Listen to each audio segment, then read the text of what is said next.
spots where after school dies down, after we have these moments where kind of life returns to not normal, but it comes to some version of, not school. It gives us space to talk about stuff that we might not be able to talk through during the other times of the year. And so what we've done is the last couple of years, we've had 2 different weeks where we've been able to get a couple couples together and kind of share some topics and then have conversations around tables with it, have conversations as couples with it. And then this year happened and we're not allowed to see each other in person. And so we had this idea that it would be fun to gather together on Zoom and kind of have a conversation between a couple of couples. And we're just going to talk about marriage. We're going to talk about highs and lows in groups. We call them happies and crappies. And so we have 2 other couples that I'm going to introduce you to, but here's the great risk of the evening. It's 7 o'clock. It is before bedtime for the Chandler children. And we are just crossing our fingers and hoping that they survive and that we survive. So all of that being together, I'm going to introduce you to the other couples that we have here. You're going to have a chance to see them. I have brought Beth and Mike MacLane. They should be in your top left. And then Keri and Terry Moore are in the bottom in the center. So clearly they're the most prominent couple of this whole conversation. And then you watching online, you're the 4th couple who's viewing with us. So don't feel like this is you not being able to participate. You're actually the other couple who gets to be a part of this conversation. And so in the comments on YouTube and on Facebook, that would be a great way for you to jump in and kind of be a part of the conversation. And so we're actually going to start with this question, and it's one we'd love for you to jump in and answer. Is this one, is how long have you been together? How long have you been married? So if you're dating or engaged, you can say how long you've been together or how long until your wedding. How long have you been together? And how did you meet? That's the very first conversation. And Keri's nodding, so the Moore should go first. Well, we have 2 versions, so we'll let Terry give his version. Well, we'll be together. We'll be married 27 years in September. And I think that we met cliff diving on Mykonos, but Keri says we met in a bar in Costa Mesa. That's the truth. And yeah, I guess it is.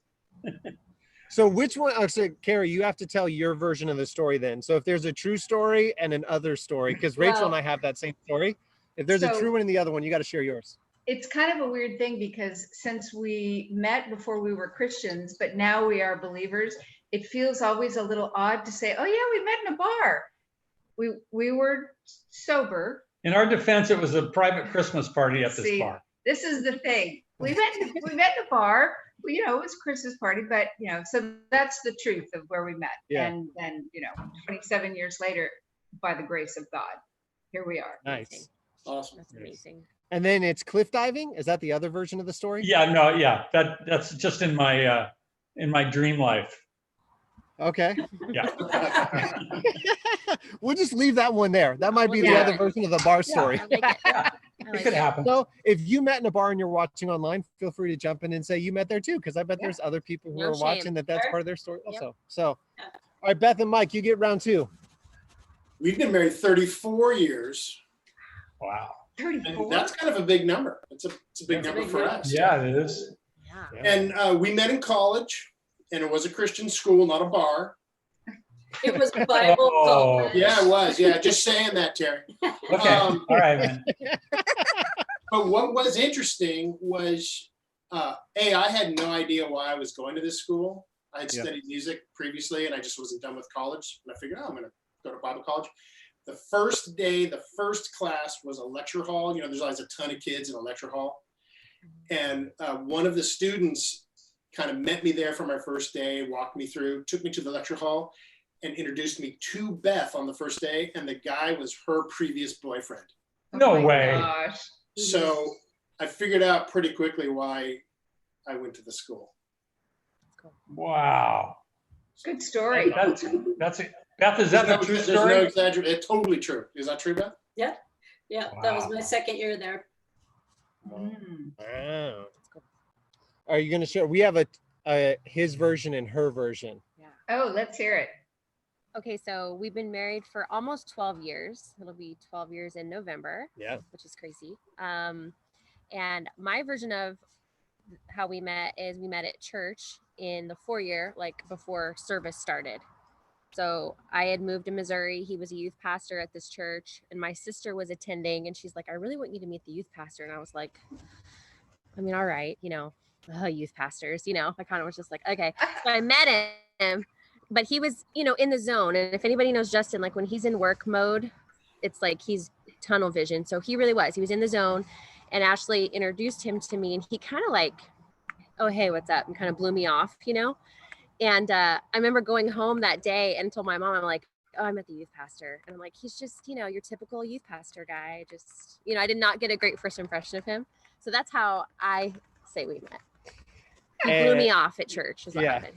And I would say I don't remember that happening, which is not a good sign. Clearly, I made an impression. And so I remember us meeting at Buffalo Wild Wings. We had this like group of friends that would get together, and I can remember she was coming, and so her sister, who had talked about her, I can remember being like, "Oh yeah, your sister's coming with us tonight," and I, as total jerk move about it, but I can remember her showing up, and at the other end of the table, I was like, "Oh, this girl's like really cute." I've always loved Rachel's smile.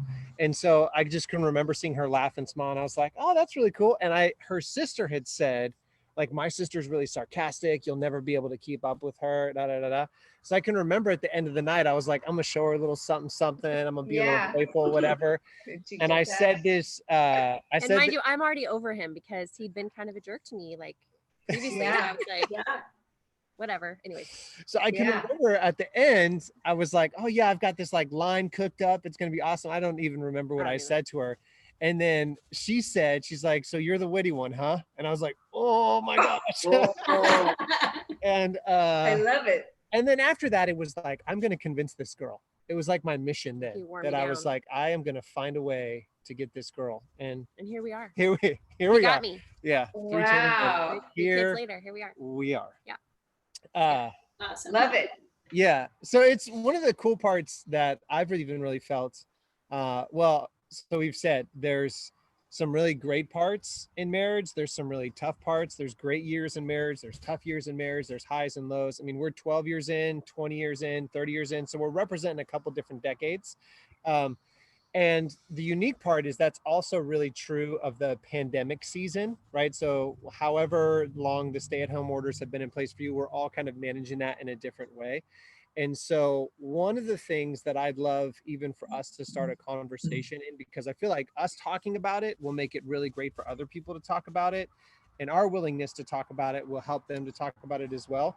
And so for you guys, we do it in groups. We call it like happies and crappies. We say it highs and lows. And I think that that'll probably be true of the pandemic also. So as you've been in the stay at home, as you've kind of been walking that out, like what's one thing in your marriage and your relationship that you've seen as like, hey, this is a tough season or it's a hard time or whatever, but this is something really cool that's come out of it. So MacLane, you guys get to go first because the Moors went first last time. And so you get the harder question. Sorry. Very generous. Yeah. Want me to go first? Yeah, go for it. Personally, this is me, not Beth. The hardest part, and let me back up. I've been dedicated to the concept of patience and kindness going back 2 or 3 years ago when Tim Selleck talked about it at church. It just completely resonated with me, and it completely changed how I view people in the world, my mission. It just really resonated with me. And so when COVID hit, I'm really glad I had the foundation of that kind of thinking. But in all honesty, certain events can just push my buttons, and the patience and the kindness thing, they go away super fast. And what takes its place is anger or frustration. And that's something I'm super aware of. It's a constant, don't say to the person what you're thinking. It's always right there. It's not always, but when you get kind of burned out or when you're a little tired or when somebody at the grocery store tells you you're walking the wrong direction, you just want to go blah. So that's the challenge from me. But the good thing is through COVID, Beth and I have kind of doubled down on our study and prayer times. Oh, nice. And we found a monk from Scotland on the island of Mull who is awesome. who has this kind of peace and tranquility thing. And then Bill Dogtrum, who's if you've been around the crossing that long, he's a great guy, affiliated with us in the churches. And then both Kimi and Michael Paquette's morning stuff, Justin, your morning stuff, we actually watch all that stuff and we start our day that way. And that helps me be patient and kind, if that makes sense. It reminds me. But the other thing we do through COVID, which I think has been really good, is we're also really practicing independence from each other. Like sometimes we do study time together, other times we do it separate. Yeah. Beth has her own career, I have my own career, and we intentionally come together, but we're not driving each other crazy sitting in the same room all day. Yeah. And I'm not beating her up by telling her all my thoughts and my political beliefs. If that makes sense. Like we're intentionally independent from each other. Yeah. Yeah, and for me, kind of like you know, we've been building into some foundational things that have really helped through the season. So over the last couple of years, I've really, Mike's on the board of Trellis, and they have their neighboring program, and that's become an important initiative for me in my life, becoming intentional with the neighbors that are around me. And just in that, what's very interesting about that is completely surrounding us is all single women.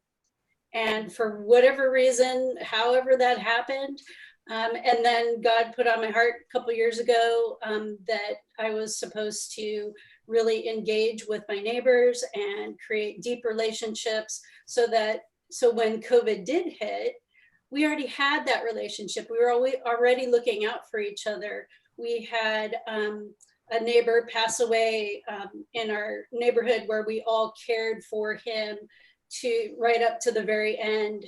And we had a neighbor who got hit by a car on her bike. And so we were able to serve her, and just watching out for each other.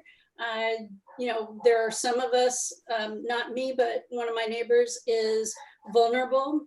So going to the grocery store for her, being available to do that, checking in on her, just checking in. And that makes you, you know, for me, wanting to be the hands and feet of Jesus wherever I go, that's just such a great practical way to walk that out. And and whatever you put out, you get 10 times more back. So that's been a real blessing for me. And just the slowing down of life, the rush and the pace. And, you know, I've been on my own personal journey about minimalism and slowing down my pace intentionally. And then when everything came to a screeching halt, whatever's going on in your brains, you know, I struggle with mindfulness and calming my mind.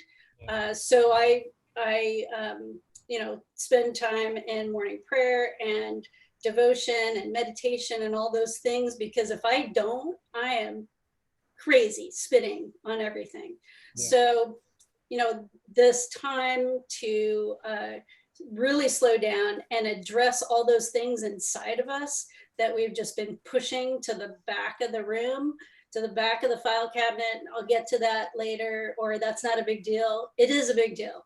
Yeah. So pushing it to the forefront and dealing with it, you know, all those fears and anxieties and whatever kind of bubbles up, you know, stepping into that in a powerful way and cleaning house. Yeah. So. Yeah, that's really great, because you're both focusing on the, hey, let's create space time for us as individuals, but then you're also saying, like, how do I harness my time as an individual? How do I grow as myself? So I think those are two really great insights. Yeah. I think part of it is I've been married long enough, and I'm old enough, because I'm an old guy now, to go, you don't keep score.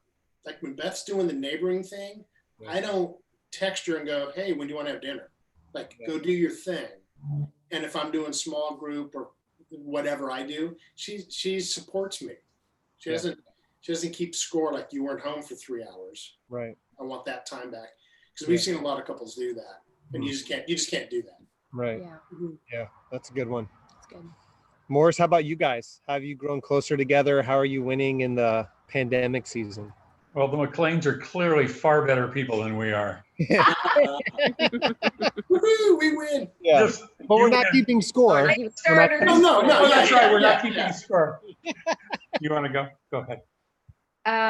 What was the question?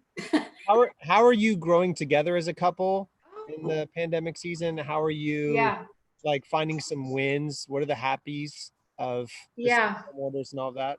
Well, it's an interesting thing because in our relationship, we've always been Terry traveled a lot when we were first married. I had my own business. So we had a lot of space, which was fine with us. But it's kind of interesting that as the years went by and then lots of years, and then we ended up having to move to a smaller house, like a lot smaller house. Yeah. And that, created some kind of needing to fit in together. And then here comes COVID. But by that point, we had already begun to see, plus our work circumstances, our actual, schedules are just so bizarre. But by then we were really able to see and understand what it meant to zip, really. Just, you don't have to say, what it is that's on your mind, you let it pass. So somehow grace began to flourish, maybe not flourish, show up.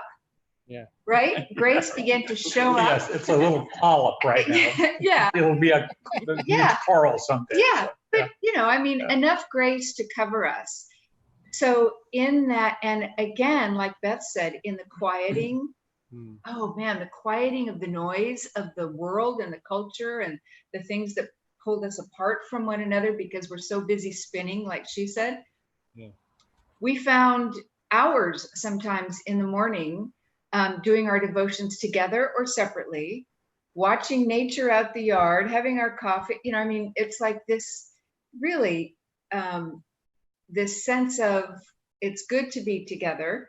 And as long as you guard against that other part, that friction, you guard against that, there is much to be enjoyed in each other. Even, on days when one is crappy and the other is happy, you can still get through it because somehow in this season, we've been blessed to be able to find that little polyp, did you call it? yeah, that's maybe not a great word, but You you get the picture, right? You know what you mean. Yeah. We'll call it a bud.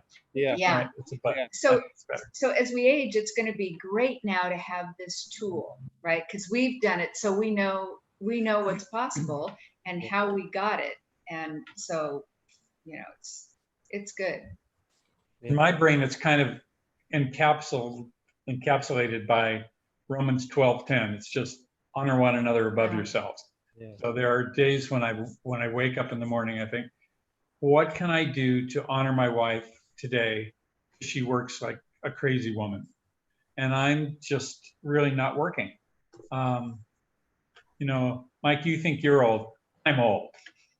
And I have underlying health issues that have taken me out of my happy place, which is working significantly with the homeless population, either in Costa Mesa or as part of the Newport Beach Homeless Task Force. And really nothing has kind of filled that. I've done a lot of reading. Done a lot of sport reading that I haven't done for a while, which is kind of good. Interestingly, being kind of isolated here has brought us a new set of friends, a new couple, and it's blossomed into this incredible relationship. Right. They live directly across the street from us. They're Keri's age, or just about Keri's age, so they're about a decade younger than me. He has this awesome job, and she unfortunately loves to bake, and she's and just is generous and just, but we've been doing a lot of things with them. We've been isolated pretty much with them. We'll go out on their boat. We have dinners, once a week at each other's house pretty much. And it's been a really enriching thing. They are not believers. They know we are, and we don't make any bones about it. And we try and just throw little petals and, in front of their feet from Little time to pebbles. time. So that's, all in all, it hasn't been really a bad deal for us. Yeah. I think the only really negative has been, we've been hosting. Is it a different question? Is that a different question? What's been not The good? negative will come. Oh yeah. The crappies are on the way. But if this is a quasi crappy, you can say that one. If it's just like a No, This are we'll small. save it because there's not a lot. There's Yeah. not a lot of crappy. So we'll save that one for the crappy right. part. yeah. Okay. You want to go first? You want me to go first? You can go. All right. One of the things, even when Rachel and I were talking about these two questions, is, we've both felt like this is one of the areas that for people is getting pressed a lot. Like relationships is just one of the things that's under constraint. And in the beginning, and you've talked about this a lot. In the beginning, I feel like there was this part that's like, yes, we're going to be home together all the time, and it was, I don't want to say it was as if it was past tense, right? But the beginning version okay. of that It's story was like, Yeah. yes, and one of the parts that we noticed pretty quickly was our conversation had really shifted away from like having information exchanges at the end of the day, right? Because we were playing catch up on like, what did you do today? And that would be a lot of how we talked about stuff. Mm. And then as like the stay-at-home orders continued, like she didn't have to ask how my day was or what I did, because she Oh, literally she knew. heard and Yeah. saw every bit of it. And so we had, like, when we would sit down, like some of the first conversations were like, well, what do you want to talk about now? It's because we had been so used to like having an exchange of information. And so then we had to get to like more heart talk level stuff. And I mean, I'll be honest, like the sharing of feelings does not come easy for me. I Oh. struggle in Shocking. finding I struggle in finding like, what am I actually feeling? I have a little feelings chart that I bring out with like the faces and the words. You guys, she bought it. It's No, like legit. on I our use it. refrigerator It's for my that kids, I have to but be like, also which one of these am I? it's helpful though. It is helpful. And so I need help articulating it, because a lot of the times my feelings will be like, I oh, love I'm it. good. Or I'm like, oh, I'm not that good, And so Or I'm fine. she has to do a lot of work to get there. And so now we've got just a lot better about sharing more heart-oriented stuff. And then it's also, we talk more about like things that we desire too, like hopes or dreams or things that we're looking for. And so that's been probably, for me, that's been like the best part of the like stay-at-home season. It's just been the way our conversations at night after the kids are in bed, the way that conversation's changed. So yeah. Mm. If you're watching online, you can include yours too. I'll read the comments. I know we're having technical difficulties on Facebook. So to everybody watching on YouTube, try the comment section. You can chat in there. That'll be really great. So Hey, can I ask a question before Rachel goes? yeah. Justin, once things are back to a more normal kind of thing, what about your new conversation protocol do you think you can or will want to keep? Yeah, what's the keeper? I think it's because I do think the information exchange is really good. Like it's a really helpful part if you're not spending all day at home together. The like, what did you do with your day? I think that helps. Like, I don't think that that's a bad thing. Well, even just the practicalness that we've got 2 school-age kids and a toddler and schedules and and so yeah, we have to like download information and talk about like practical things. But yeah, I think the better part is the thing that is most helpful to Rachel is when I express feelings about information, that there's just a better connection between her and I as a result of that. Because she's good with information and she cares a lot about information. But I think the connection is better when it's around feelings. And it's like, here's how I felt in light of that. And so the keeper for me is find a way to get a feelings chart earlier. And know what I'm intending and thinking about feelings before we get there. Yeah, that's a great question though. Well, We'll do keepers for everybody after. Okay. The keepers for the coronavirus. We'll do that. Related to all that, as couples, do you do the "you can't read my mind" thing? Like, in other words, I'll be feeling a certain way and I'll speak in short sentences, and Beth will go, "What?" And my attitude is, "You mean after 34 years you can't read my mind?" Oh. Right. Yeah, I think most couples kind of dabble with mind reading. Oh, totally. That's our on-running joke. Yeah. You can't read my mind? Come on. Yeah. I'll say sometimes to him, like, stop saying you're fine, because I know you well enough to know that you're not. So Yeah. you can say I'm not okay and I don't want to talk about it right now, but don't say you're fine, because I can tell you're not. Yeah. So this face is not the face of someone it's who's not fine. a faker face. It's like I'm aware of how you're feeling. Yeah.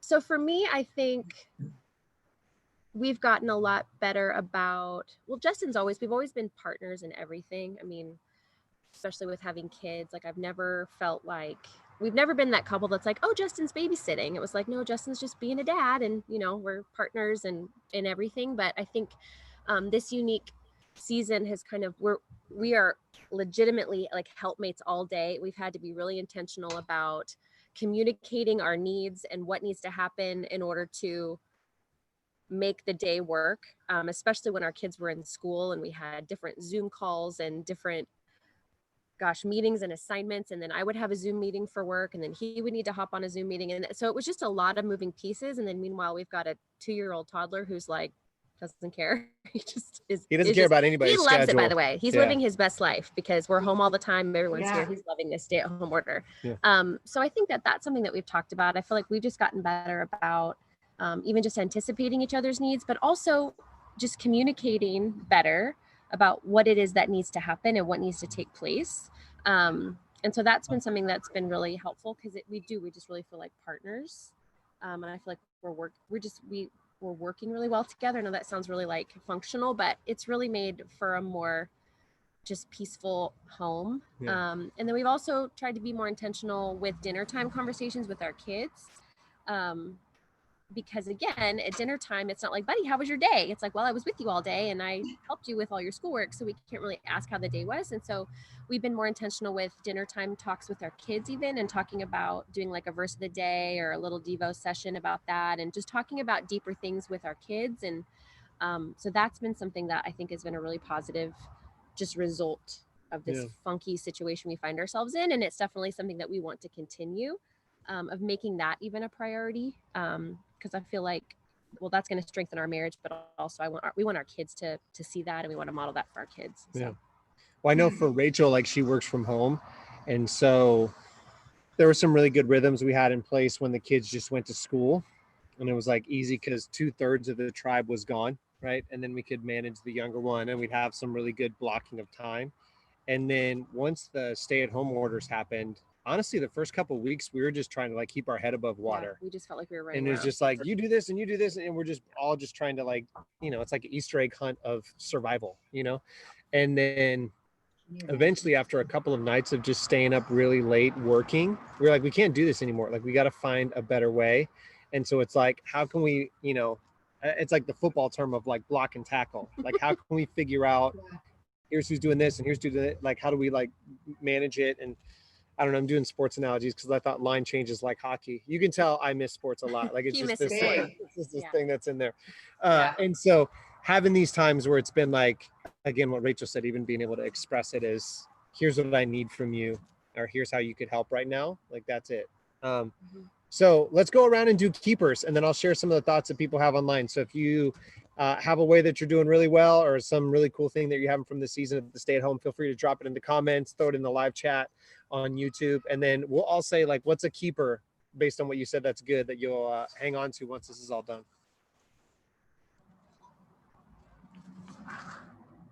MacLane's? It's easy for me. It's being intentional. This whole thing has forced Beth and I to be intentional. Like, and that's it's in everything. Like, keep your routine. Get up at 7 in the morning or 6:30. Yeah. Actually get dressed, take a shower. Don't pretend like you're not working. Right. Your quiet time. Just be intentional. And if you really want to go lay in the hammock for the afternoon, be intentional. Go lay in the hammock. Don't feel guilty. Like, just be intentional. That's probably the biggest thing for me. Yeah, and I think we've upped our time in nature. So a lot of walks out in nature, and we have some of our best talks. when we're just out and we're not sitting in the office, which we sit next to each other in the office when we work. But just being out, being in nature, and just digging into the things that were either current events from the day, because every day is a new adventure in the media and in what's happening in this season. So just kind of discussing that, airing that out, talking about it.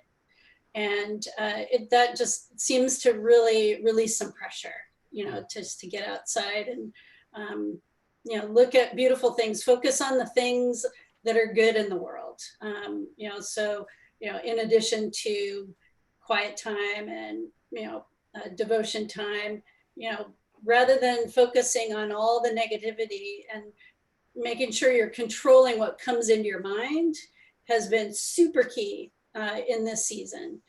So if you want to be at peace, if you want to experience joy, you have to have a very strong filter for what actually makes it through. So those things we will absolutely continue to do, and focus on all the amazing things that are happening in the world, because it's not all bad. Yeah. There are a lot of amazing things, a lot of amazing people that are doing incredible things in the world. And, we need to be part of that, stepping into being part of that. Well, and not joking, like if you're going to have a talk about Black Lives Matter, go walk Crystal Cove on a beautiful day with the ocean and be walking your dog. That's a great time to have that conversation, as opposed to when you're all uptight and overheated and underfed. That's good. Morse? I'm going to go. Okay, go. I'm going to go first because I have a few keepers, but the first keeper is that he continues to get up in the morning and think about how he's going to put me before him. That is a blessing. But here's the thing, he's always been better at that than me. That's more how Terry has been in his husband work. But it really does, when one person really is intentional about that, it's a big deal. The other thing would be our mornings together and the opportunity to just go in the other room and take a nap. Whatever time you want, you shut the door, it's 5 o'clock. Where are you going? I'm going to go take a nap. That rest, reducing the inner hum. Somehow we're trying to figure out how to keep that inner hum low when things either shift into a new crazy or the old, whatever. How to keep that, because that only does well for us. That helps us a lot. I think I have a couple of keepers. One that is only coincidental to the fact that we've been kind of sequestered here, and that is that for the first time in our lives, we are equally involved in social change. Right. And activism. So that's been really something that we never shared, but now we are, and it's really great because our minds, our hearts are really in sync. They're really on parallel paths as far as that goes, and that will definitely be a keeper. I can't imagine it not being necessary at some point. So that's good. And then the other thing, honestly, we really, and it seems again odd in a time where we're supposed to be shut in, but our social life has been so much richer than it was for years. I mean, years ago, we used to have people over all the time. And as time went on, we kind of reduced that to the point that, we know a lot of people, but we weren't socializing. And we were just getting smaller and smaller. And, Keri has always said, hey, we need to really watch out. We don't want to get distilled into this little kind of, this little box. And we need to keep expanding. So we can't really expand out too much, but we can expand with new people. And it's not just the one couple across the street. Since everybody we live in a kind of a leafy, Mhm. residential area. Everybody is out walking. Everybody's out walking in the evening. Everybody's walking their dogs. There's one guy that we wish wouldn't. Big dog. Yeah, big Big. newfie, and he's never on a leash, and he's crazy. So, Yeah. but everybody's out walking, and it's hi, That's great. and it's really shown us that, oh yeah, this is something that was missing in our lives. We have just gotten too isolated, too insular, I think. So Too busy. too busy, yeah. Yeah. Oh, Yeah, a and then couple of there's the comments cat. online. Did you finish yours, Terry? Sorry, I cut you off. Yeah, I am. Yeah. Okay. Let's see that there's like unexpected margin, right? So there's just a lot more, free time, and that's allowing, serve one another. So, hey, there's the cat. She's part of that Yeah. thing, yeah. Yeah. He is. Serving family, serving the community, more face-to-face time, and just having more time together as a couple. So I think that those are a couple of the answers that are in here. And I do think, like I said, I think that finding that the feelings matter more to Rachel than the information exchange, I think is I'm gonna keep that one. I have to work really hard at it. It's a growth opportunity for me, which is a good transition, but it's like that's gonna be one that I'll keep on. And you? That's good. Yeah, I mean, I love the feelings talk. I'm an out loud processor, and I talk a lot, and so Justin probably wishes we'd talked less at times, but so I appreciate your willingness to share your feelings more. I love you. I'll keep that. I like the heart talks and the feelings talks. But also I think too, I know I didn't say this earlier, but we've also been way more intentional about getting our kids outside. I mean, my kids always play outside, but just, going for walks around our neighborhood, bike riding. Again, you kind of just have to just make the most of it, right? And I feel like the simple things really have become really special, and maybe things that we took for granted, like we took our kids to the beach today, and even that, I mean, to be honest, I kind of took that for granted, right, before that, we're just going, but now I'm like, this is so great because this feels normal. This feels so just cherishing that, and just the beauty that is around us. And there's a lot that's wrong, but like you guys said, there's lots of beauty too. And so I've appreciated that. And just I know I want to look back on this time with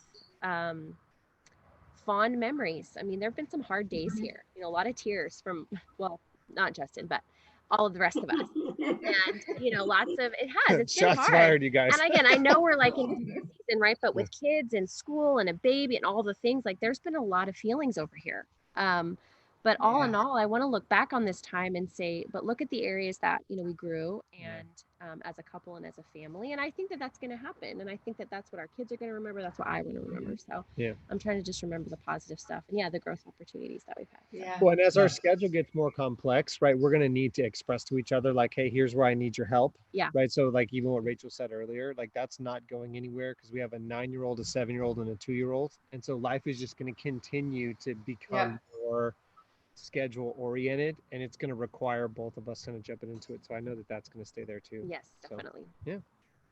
So here's the fun question, right? It's the one that I've tried because every marriage has, I don't know, we all have areas that we struggle. And one of the reasons, even when we were setting this up, as Rachel and I were talking about it, I was like, I intentionally want to pick people who aren't on staff at the crossing. Because sometimes when you like have staff members, people think like, oh, everything's perfect and everything's awesome. Like I said to Rachel, I was like, we need to get some normal people in here. Yeah. And I know each of you guys, when I reached out to you, there was kind of that part that was like you want us to go on there like that. But I think that there's more like real people watching than those who are saying like, everything is awesome all the time. And so since each of our relationships have areas where we're growing, that's kind of the way we wanted to present the question is like any of the things that have come up in any of our relationships, they didn't just come up because of a pandemic. Right. There might have been something that like triggered it or pushed a button, but often like for each of us, it's just stuff that's come to the surface. So has there been anything over the last, 100 days or something like that you've noticed like, hey, this thing has come to the surface and it's something that we want to work on or something we want to grow towards or something we want to get better at? And while you're waiting to answer, fourth square in this conversation, that's you in the comments. you get to post your thoughts right now. So if there's anything you're working on, any growth opportunities, any areas you're in, we'd love to hear from you. You can go first too. Mm. You know, for me, it's kind of one obvious thing. I've run my own business for 25 years. I've been in charge of that business. They're my clients. I manage the jobs. And it's really hard for me to be patient. It's really hard for me to go, this sounds corny. You mean I can't go get sushi when I want to go get sushi? And those kind of things pushes my buttons. I get the most frustrated, and I know I'm wrong. I get the most frustrated when I have to wait in line to go into the supermarket. I wear the mask, and I intellectually, I get it. But the problem is I take out that frustration on Beth. I don't take it out on the people in the line. I don't talk to the person at the grocery store. So I have to really check myself, because it just bubbles up. Like, I'm just used to being in charge and doing things the way I think they should be done. Yeah. Yeah, I think we're all wired a particular way. And if we can be our best selves and get out of the way, get out of our own way and kind of be in tune with with what God's doing and see the bigger picture, and stop looking in the mirror and look out the window and be a part of that. I just think that if we're working on ourselves to be better people, we're going to be better as a partner in our marriage. So I think the work is a work of a lifetime. So however we're wired and the things that we struggle with, whether I struggle with spinning on things or worrying about things, or having low grade anxiety or whatever it is, I need to step into that and be doing daily work on that so that I can be my best self, to be the best partner I can be, to support Mike and to support our relationship, and letting the little things go, surrendering to life and to whatever little control that we thought we had before COVID was all an illusion anyways. This is revealed very clearly that we need to surrender to life and what life brings, and know that God's in control and trust him. So trust has been my word for like the last 7 years, because I still don't get it. Yeah. So trust, and just keep stepping into the hard stuff. And doing the hard work. There is blessing there. Yeah. It is hard and it's really uncomfortable, and you might grow a little bit or a lot, but it's all worth it. So Yeah. It's a great answer. That's good. Thanks, MacLane's. What's the question?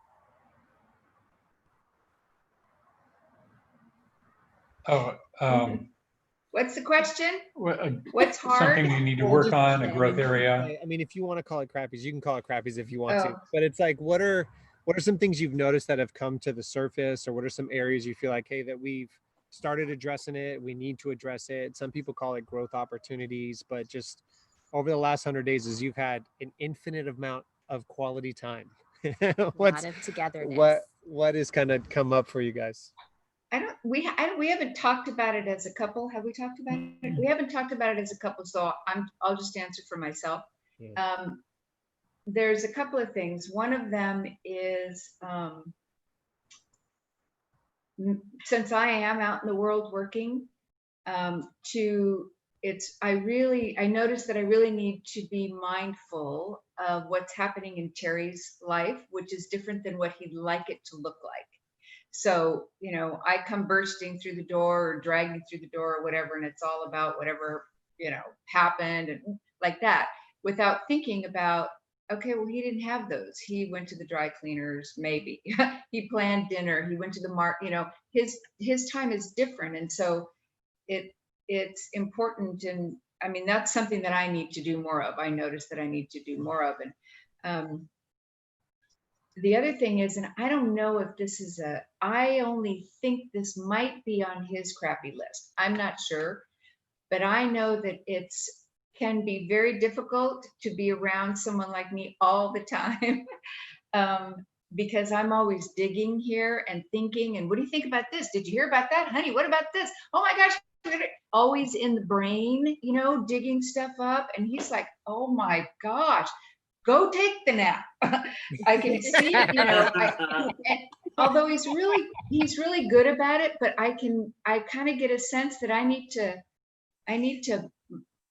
moderate or modulate, or you know what I mean? I don't know what the musical term is, Mike, but I need to channel that or something a little better, because and especially because I have him. He's right here, and his brain's right here, and I want to dig around, and I think sometimes that's not good. Oh, that's really good insight.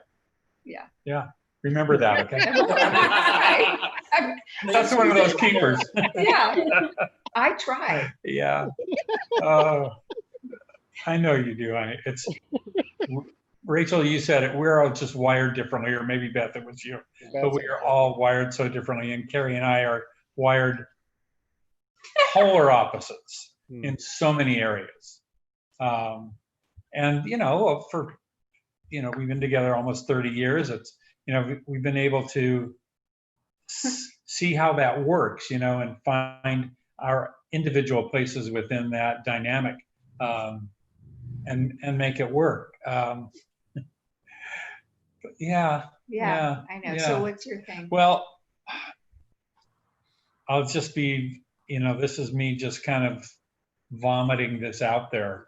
I'm having a lot of difficulty getting motivated at this.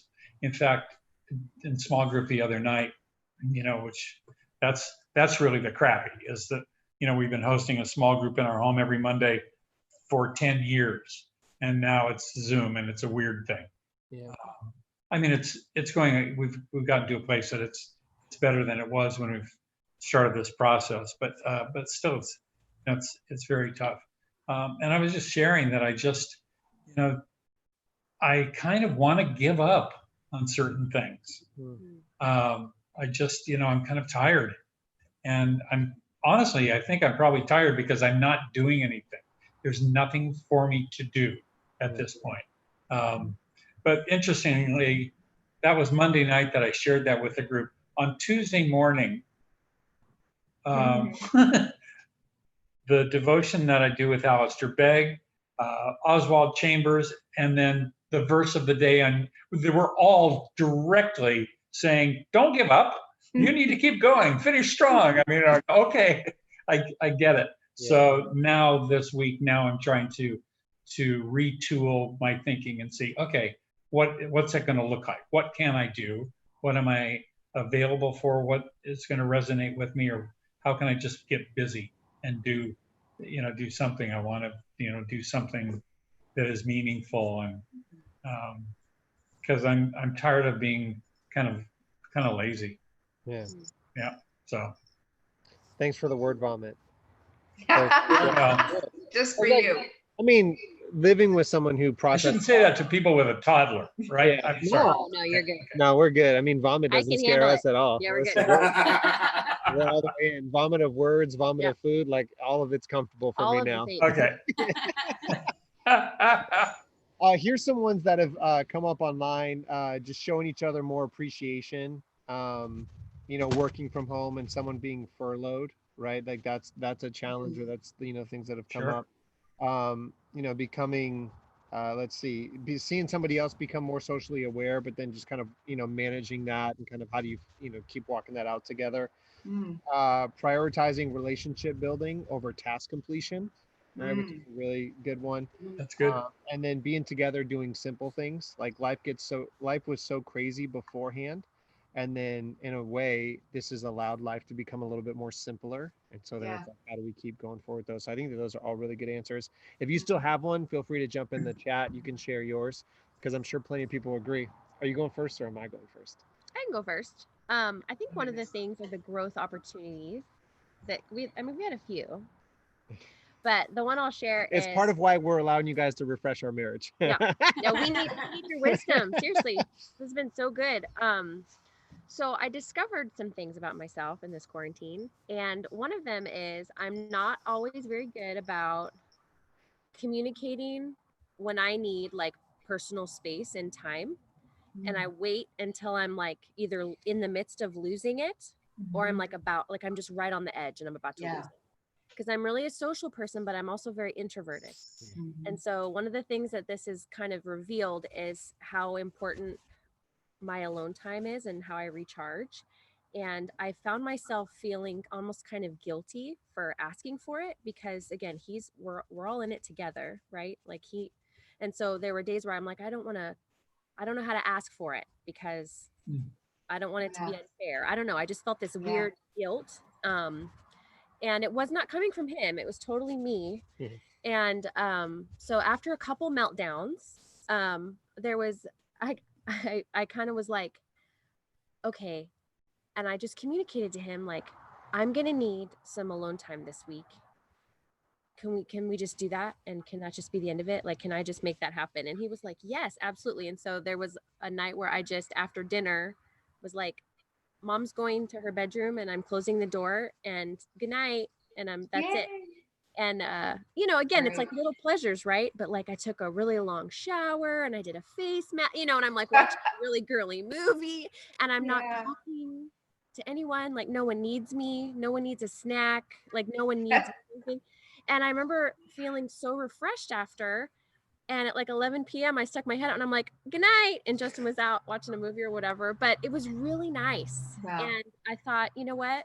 I need to ask for this more often and be better about just anticipating, like, this is a need for me. And it's okay. I don't have to feel guilty about it. It's okay for me to go, say, I'm out. I'm clocking out. Mama's done. And he's wonderful about it. And then there's been a couple times where Justin's gone golfing, which is totally something that recharges his batteries and is just super refreshing for him. And I remember the first time that he went golfing, he was gone for like, 6 whole hours? 4 or 5 hours, yeah. And I was like, oh, it was really nice that you were gone for 6 hours. And he was like, I don't know, I'm supposed to take that. But it was one of those moments where I'm like, oh no, that was good. Like time apart was good. Yeah. Because it's almost like I feel like you have to spend time apart sometimes, even to just really appreciate coming together again. I don't know. And I feel like some of that has been missed in the midst of this because we have been literally stuck at home with each other and our kids. And I love him. He's my favorite person. But there are days where I'm like, oh my gosh, can you just not be in the same room as me? I just need to go do something else. And so I've been better about asking for that and communicating that before I'm about to like lose my mind or in the midst of losing my mind. Yep. So. I feel you, Rachel. I feel you. We're right here. And I don't know how I should feel about you feeling her on that one. I think let everyone be offended. No, it's for me, I think we were really good early on in our marriage about having like a regular date night. And then our first son came and we didn't go on a date for a while. And we told ourselves like, hey, it's because we have a kid, babysitter, da da da da. And then, so once he got older, we were like, oh, we're starting to get it again. We're kind of getting our stride. And then we had a second kid and we're like, oh, it's even more difficult to get out, da, da, da. And so we had started this process where we were doing a date night out and a date night in. And some of it was just us trying to be better about, not spending a ton of money on a babysitter and the thing we go to do and whatever else. And I had told her, I was like, some of my favorite dates were when we dated each other at our house. And it was like, cool. So then we had this moment where, we both have said like, hey, it's really hard to go on a date right now. Like the coronavirus has really crippled parents. So if you're a parent online watching, we feel you. We feel you.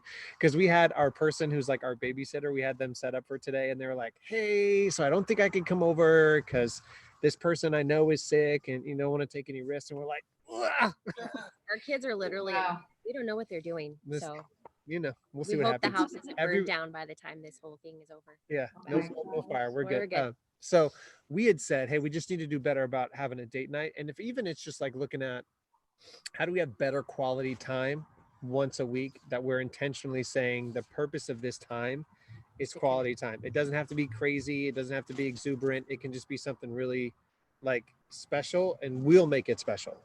And so that's something that the scheduled time that's quality is a growth opportunity for us.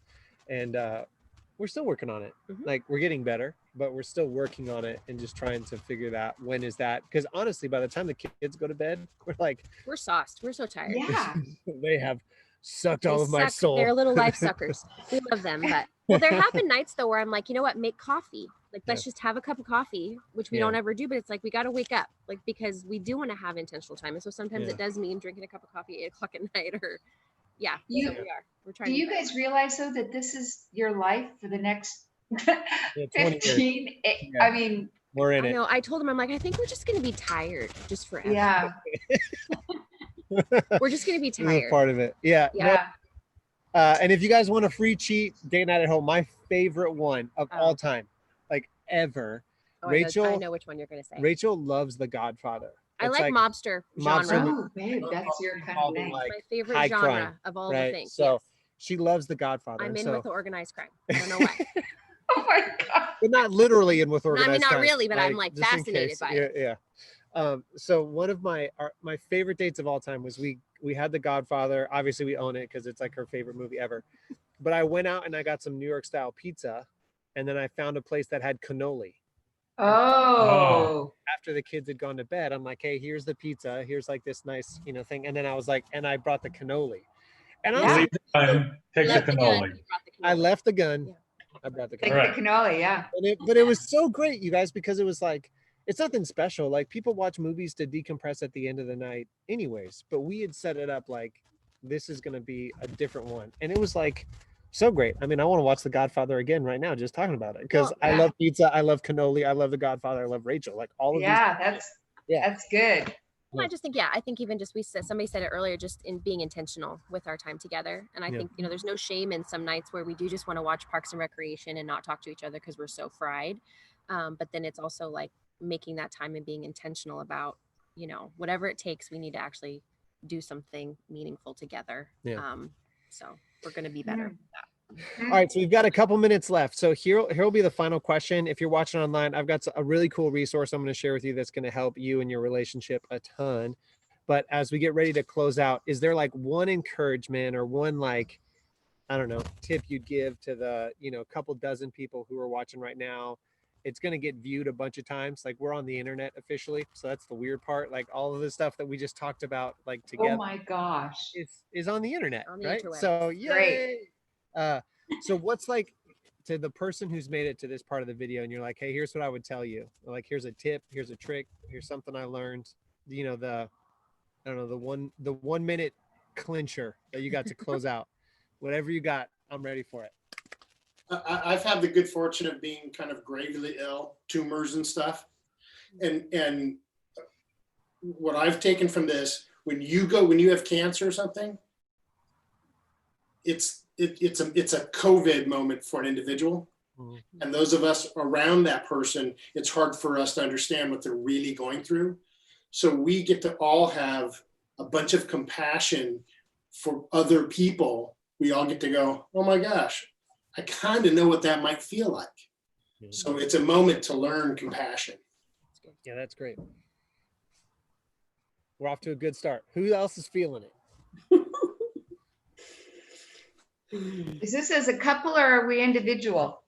Individual. What's your deal, Ben? Do you have a No, thing? you go first. Okay, so here's my 2 cents, and that is no matter how hard it is, if you can just stay in the game, if you can just stay in the game in your relationship by hook or by crook, whatever it takes, always trying to either reach out for some kind of encouragement or support, or sometimes you just grit your teeth and wait till the moment passes. And I'm talking, it can be years. If you'll just honor the commitment that you made before God, which is what saved our marriage, in my opinion. If you can honor that commitment, He will honor you in the end. And it passes. It really passes. And what's on the other side is maybe different than what you thought, but it's rich and it's open and it's really worthwhile. So I would say hang in there, That's really no matter good. what. Mhm. For me, there are 2 E words that you need to just get rid of in your life. First one Oh, is yeah. ego, Yeah. and the second one is entitlement. Yeah. You can't have those and have a solid marriage. Yeah. You need to put them both in the back. Just get rid of them. Not easy to do, but it's something that you really have to work on. But that would be my tip. Yeah. And I'll jump in too, just to say that pray for your partner, because as you pray for them, something amazing happens where you start to see them the way God sees them, and you step outside of all of your own insecurities and ego and whatever baggage that you've got carrying around, and you can see them with clear glasses. Is that we're all just trying to do our best, and we're on a long journey, and everybody's at a different place in the journey. So don't give up on anybody, but just love them and embrace them, accept them for where they're at. Yeah, good. And see them the way God sees them. Yeah. That's good. You going first? Sure. Yes. This is something that I feel like, I'm saying out loud, but it's something that I'm saying to myself. And I feel every day I have to say this. I have a tendency to get kind of caught up in the stuff that's not going right. And things kind of have a tendency to, would you say, snowball? Yeah. And I can go to the dark place about stuff. Mhm. And I struggle with worry, and I struggle with anxiety. But I'm just daily reminding myself, to trust God, but also that this truly is a season, Mhm. and it will pass. Yeah, it will. I believe that it will. And I believe that on the other side of this, we want to emerge stronger, better people. I don't want to be like beat down but just having to remind myself that who holds our future, right? And we serve a God who loves us, and I believe he wants what's best for us. And so I have to just remember that. And so a quote that I heard, it was by Chris Kane. It was something like, sometimes it's really hard to trust God when your present doesn't feel like the promise. And Mhm. that quote really resonated with me, because I do struggle with that. I have a tendency to get what's in front of me, and I can get really overwhelmed, but just keeping our eye on like the big picture. And we've got a whole lifetime ahead of us, even as a couple. And so I'm just trying to remind myself of that this is a season, and it's hard, and there's a struggle, but I believe we're going to come out of this stronger and better people for it if we trust God and love each other. And yes, praying for each other, definitely. Nice. So I was trying to think, all these are so great. I'm like, oh, what's going to be my contribution at the end? And I don't know. I'm like, we're married, or there's people who are married here. One of my favorite passages in the beginning of the Bible, it talks about how Adam and Eve were together and they were naked and unashamed. It's one of my favorite verses. I don't know why that is, but I always like to call it like no shame nakedness. And I think some of that is connected to emotional vulnerability, spiritual vulnerability. And as I've already said, like, I'm a person who struggles with feelings. I have a hard time communicating stuff. And we have a marriage counselor who's like, I mean, a spiritual dad to me in a lot of ways, one of the greatest contributors to my whole life. We love him. We love him. Shout out to Gary if he's Gary watching. Rubin, we love So there was this one moment where he's like, if you guys find like you're in this argument and you just can't get past it, and you both are like just not able to, like make any movement, you just feel really stuck. He's like, here's what you need to do. Wait till the kids are in bed, wait till everything's done. He's like, you need to go back to your bedroom and you need to get naked. And I was like, bro, that does not seem like it's the right idea. And he's like, and then when you start to argue, see how good you do arguing naked.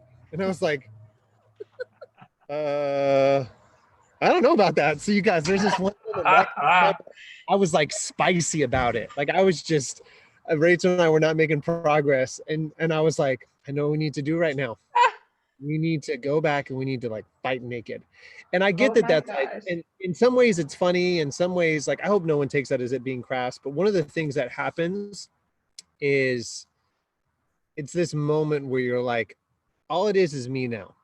Right. There's none of the pretension, none of the ways that I could hide myself, none of the things that I could try to layer and masquerade in. It's just me and it's just you.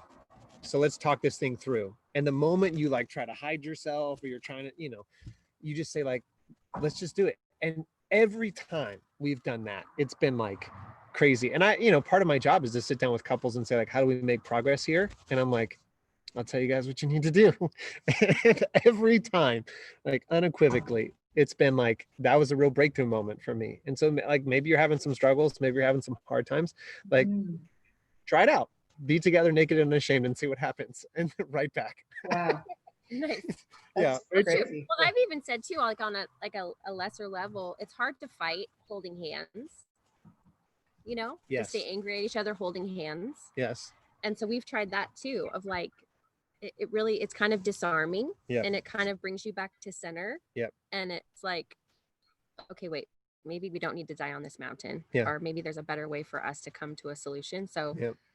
yes, but also hold hands. Hold hands. It's what you said too, Beth. It's like if you guys pray for each other before you start having a conversation, you're probably not going to be as angry. You're like, God, would you help us right now? And you're like, and would you help her? Like, it's probably not going to go that way.